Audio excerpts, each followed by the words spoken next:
Hi, Jeremy. We have 15 minutes to get to know you. Are you ready? Are you ready? Oh, yeah, I'm ready. Okay, let's start. Okay. All right, who are you as a person? I am a person that looks at issues that other people in the political scene do not see in the same way. I decided to look into politics quite early in my life. Okay, so you are running as an independent. Tell me more about that. An independent has a very important role in the parliament. It should look at issues that both parties or multiple parties do not want to speak about because it's inconvenient. That's the role of the independent.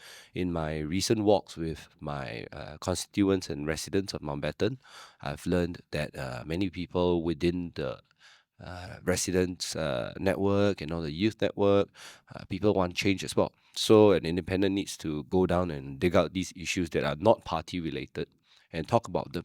And also on an international level, help digest global affairs and explain the effects of global affairs to my residents.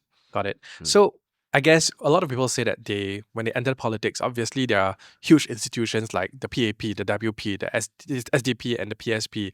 So why not any of these parties? Because the likelihood of winning the election is a lot higher if you join a party. Correct. So, firstly, I think none of the West Side parties came to Mountbatten.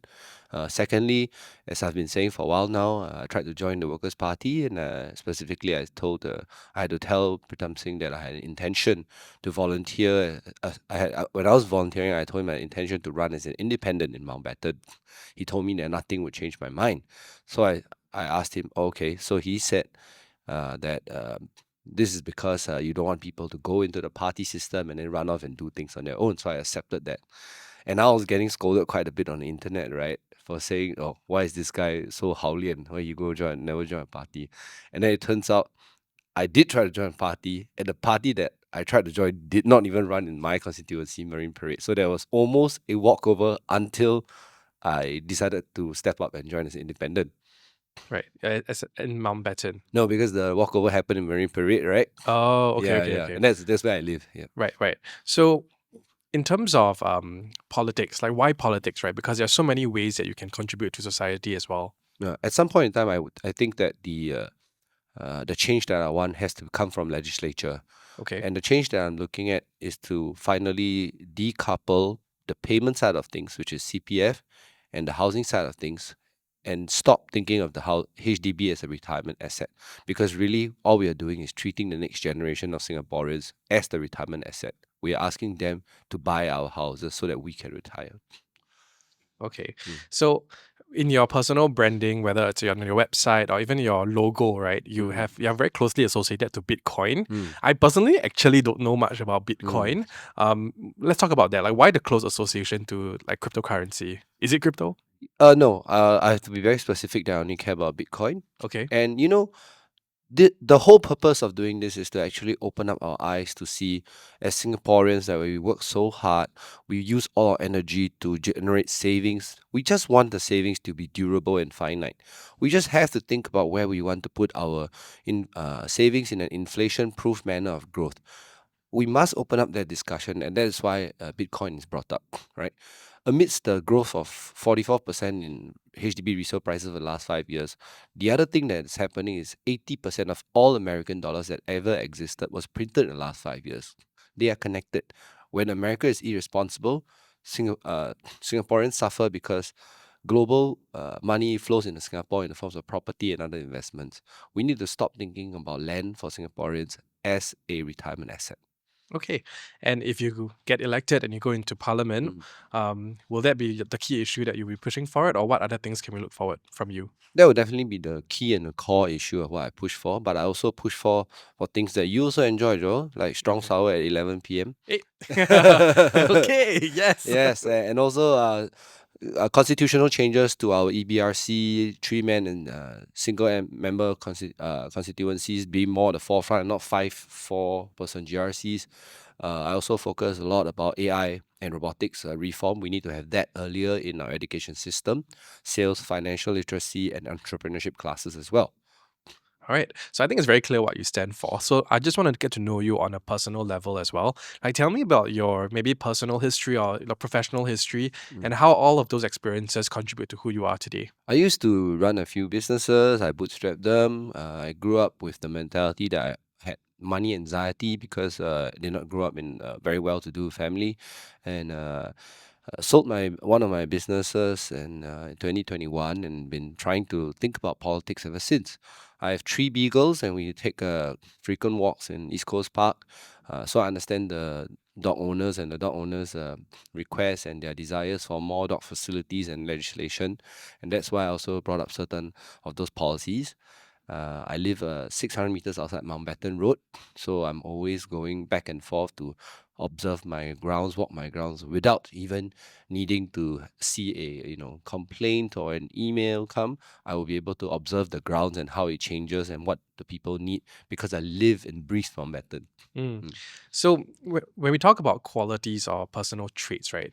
Are there any of yours that you feel like will help you be a better MP or a Yeah, good MP? I Yeah. think the probably the best one is that uh, I am unfiltered, and also I am unoriginal, and I am original, and I'm unorthodox. Okay. Yep. And how would that help with Yeah, you I know? do not see anything for the story and the narrative that's been created for me or for other people to believe. I always look at the data first, and then I construct my own viewpoints of how the world works, and I translate that learning to for my residents, and I translate that learnings for people who have been reaching out to me in the last 72 hours.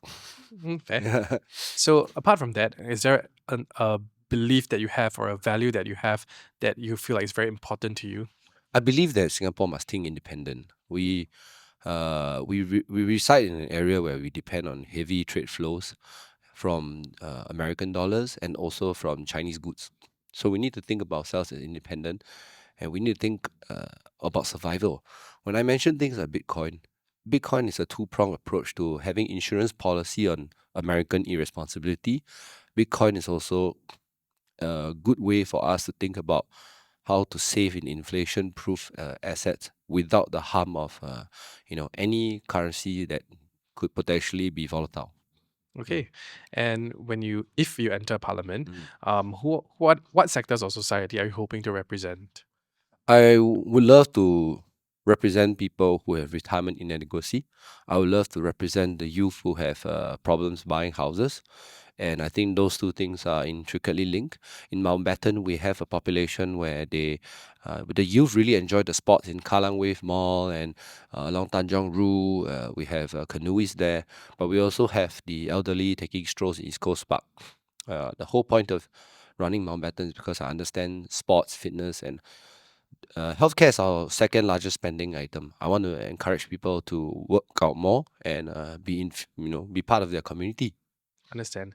Actually, earlier when you spoke about, maybe considering joining the WP, why not the PAP actually? I think the PAP has an image that it gives off that there's a big rank and file. It's not as transparent as it is, or rather from a perception point that one could just go in and be there. It seems like there's a lot of selection criteria that one, as a layperson, you wouldn't quite seem to understand. Hmm. I guess this is not even from a politician standpoint. It's from like a everyday Singaporean. It's like first word if I tell you to say what you think makes you selectable is a scholar, and I'm not Mm, any of that. Yeah. understand. Okay. What are some of the challenges as an independent candidate actually? Because we don't really hear from independents a I lot. think independent candidates traditionally tend to fail only because they seem to want to attack very niche points of parliamentary policies that do not concern all Singaporeans. I do not have this problem. I tackle the most important point in Singapore: retirement and stopping the usage of land as a retirement asset. Right? Then why is it that I feel like this is a great time to be independent? In the global world order that has been changing and unwinding itself, an independent will be able to speak about the things that are inconvenient for an incumbent party, because I will be able to say this is really what's happening. It's okay and it's time to admit that certain policies that were created in the past do not have its place in its future. And that's why I believe that independence is very important. And the third most important thing also is that as an independent, you need to take care of town council. Right now, the town council has a very reactive way of doing things. Somebody makes a complaint on the email, or somebody speaks to a volunteer. That volunteer translates their message through WhatsApp back to your RC and your PA, and then there's politicking, and that's not very healthy. What I want to do for my residents is to do it iCondo style for Mountbatten. 5 minutes. Yep. So why is that better? If you live in a condo, you realize that the residents help each other out, and most of the time without cost. For example, I have a sofa, I'll let you have it. That type of organic kampong spirit is not present in most of the SMCs. It is just taken that the town council must handle. We want to separate the management of people's lives from the politics of the PA, the grassroots, and that will create a higher quality, better living for my residents. So the way I'll go about doing that is, let's firstly look at all the different tenders and contracts that we have. Let's not assume that money solves everything. Sure, the PAP machinery will be able to get big contracts, but not all the big contracts are good.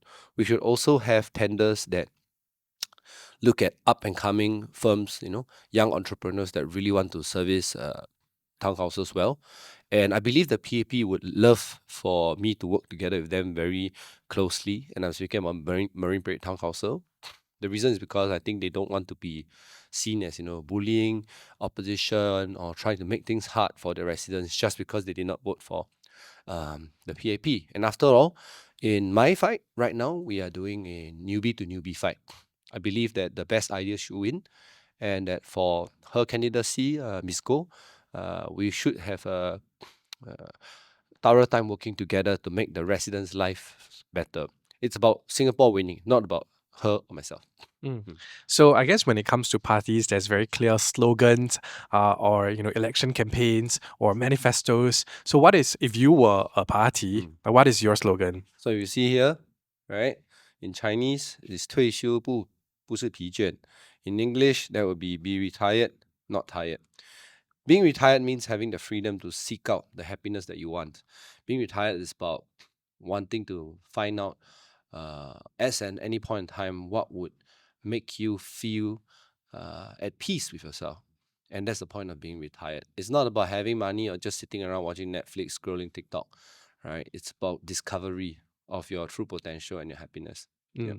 I see 3 points over there. Personally contactable, coverage on all issues, and high quality estate management. Yeah. Let's quickly run through each one of that. Yeah, I'm going to cancel out the first one soon because it's been very tiring. Yeah, I mean, personally contactable. I've been replying to everybody on Reddit, on Hardware Zone, Instagram, TikTok. I've been going on house visits. People have used my house visit tool to book house visits and online meetings with them. So to understand the residents the best way, I think that's the best. And of course, secondly, is coverage on all issues. I really talk about a lot of issues, anything from crime to healthcare, even to the parliament. I think that independent is the best mechanism to talk about these things, because you get to see all the fringe opinion and fringe data. You get whistleblowers, you get constructive opinions from all walks of life.